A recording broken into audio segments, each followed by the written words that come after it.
It matters if you call your film a documentary, you're making a certain kind of, you're asking for a certain kind of privilege, which is the privilege to be treated as someone who is talking about the real world and is telling the truth about it, right?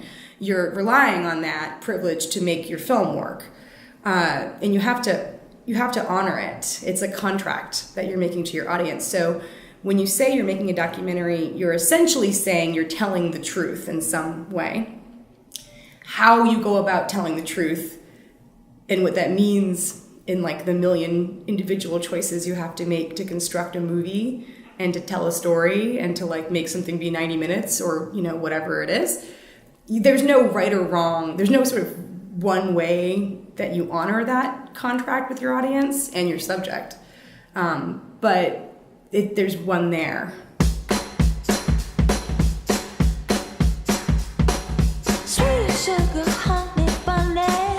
Was there a different arc at any point, or was deception, that arc of deception, something that you were immediately attracted to, like?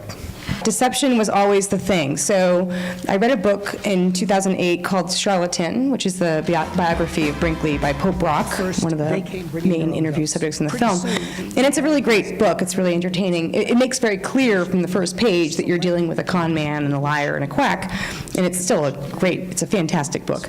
So I loved it, and I thought, the first thing I thought was, how has no one made a movie with this guy before? This guy's life was like made for the movies. It had this incredible tragic arc, and it was so funny and hard to believe that it was true. But the second thing, and the thing that really, because I feel that way a lot, I think, like, how has no one made this movie before? I don't usually make that movie. But then the second thing that really sucked me in was that in the days and the weeks that followed me reading that book, I would tell people about it at like dinner parties or whatever and say, have you guys heard about this guy? You know, in 1917, he cured impotence with goat testicle transplants, and no one had ever heard of him. But the thing that got me was that really almost everyone that I mentioned this to would sort of pause and then ask, well, did it work? And you're like, no, of course it didn't work. And so initially it wasn't like I was trying to fool anybody, but the way that I was telling the story was more just kind of stating the fact, like he did this thing, and people would sort of, 100 years later, it was just really obvious to me that even 100 years later, people were willing to believe it, but also kind of wanted to, and they always looked really disappointed when I was like, no, no, of course not. That doesn't work. So that was what got me hooked. And then realizing that he had been such a kind of media maestro, kind of like a reality TV star, let's say, of his time.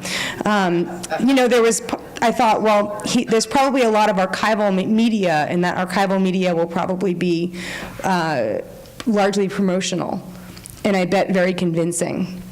And so I thought it'd be fun to make a historical documentary, but like all of the things that you use in a historical documentary that are typically used to convey authority and like believability and, persuasiveness, like here's a newspaper article so you can see that I did my research and this really happened, and here's a science film. All of those things were all just written by Brinkley or his PR team. It's all bullshit. So you can make this whole movie and sort of present these kind of black and white films and whatever else, and sort of rely on them as a kind of arbiter of authenticity or of truth, documentary authority, and then kind of play with that. So that was always the idea, but that was like, it sounded really simple at the beginning. The movie took 8 years to make, so it wasn't simple, but that was always the idea. I never thought like, oh, I just want to do it in this other way. I mean, obviously, I like the arc of his story is tragic. And like my last film, Our Nixon, it's like a really funny movie that's a tragedy.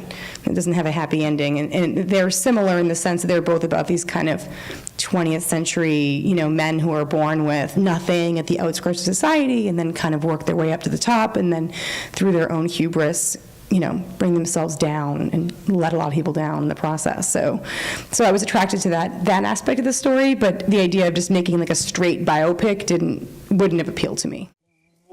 To cure your impotence, you want me to implant goat testicles into you.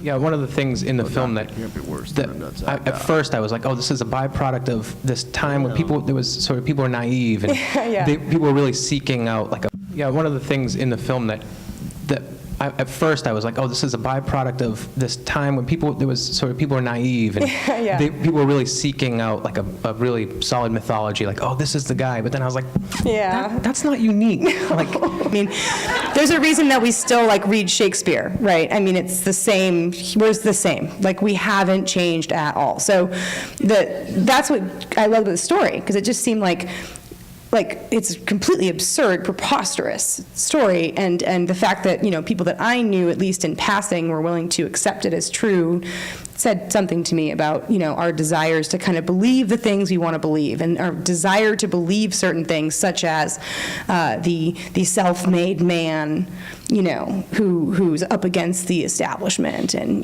he's going to really stick it to the man. We love that story. And if we hear that story, we're predisposed to believe it because we want to believe it, And it also, the miracle cure.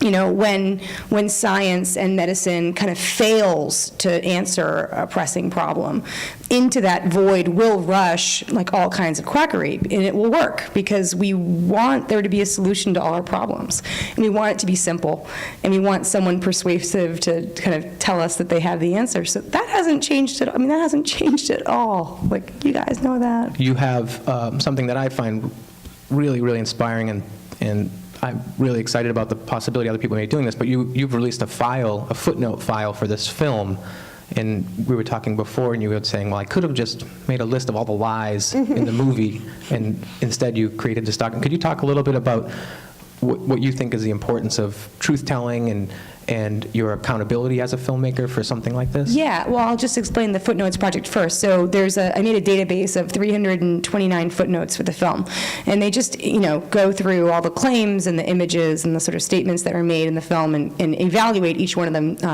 and assign them a truth value. So the truth values range from like verified, green, to like, I made this up, red, or any number of things in between. And there's also things like, tricky edit, which is like, well, it's not exactly what that guy said, but, or, omission, like maybe another filmmaker would have thought it was important to mention this here, and I didn't. So it started out just being a way of saying, well, the film reveals itself to be unreliable, but I don't feel totally satisfied with that because it's a very obscure subject, and so I can't just hope people will go on Wikipedia and find out what really happened, because it's not on Wikipedia. So I felt like a little obligated to sort of disclose the things in the film that aren't true. For example, the first footnote is, the narrator's first line is, this is a film about John Romulus Brinkley. And the first footnote is, his middle name is not Romulus. so, and then it goes on to explain, he, at various points in his life, he said his middle name was Romulus. I didn't just pull this out of nothing. He had all these contradictory stories about it, and here's all the kind of places I've found various facts about it.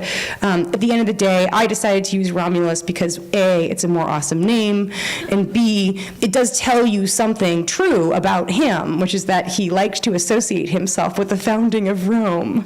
And, and that's true, even though it's not true, right? So like maybe a certain other kind of film would say, well, his middle name was really Richard, we need to use that name, and I went with Romulus, and so I'm kind of disclosing that. So that's the kind of the footnotes. The reason I felt like I had to do it was that the film is a documentary, and it's called a documentary, and I don't think that anything goes, and I just feel like, all of us, including like us, like sophisticated film viewers, have a kind of trusting attitude toward documentarians. We just basically believe they're telling the truth, and they are mostly telling the truth. But there are all these kind of manipulations, which you're not surprised to hear, that go into making a story. And you leave things out, and you conflate things, like he ran for governor 3 times, not once, and I just kind of put them all in one scene.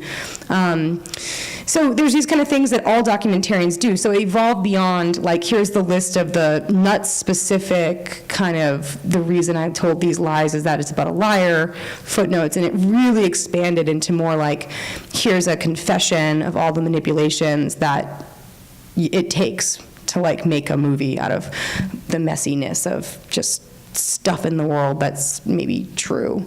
And also, we don't even know it's true most of the time. So a lot of the footnotes are like, I really don't know. This might be true.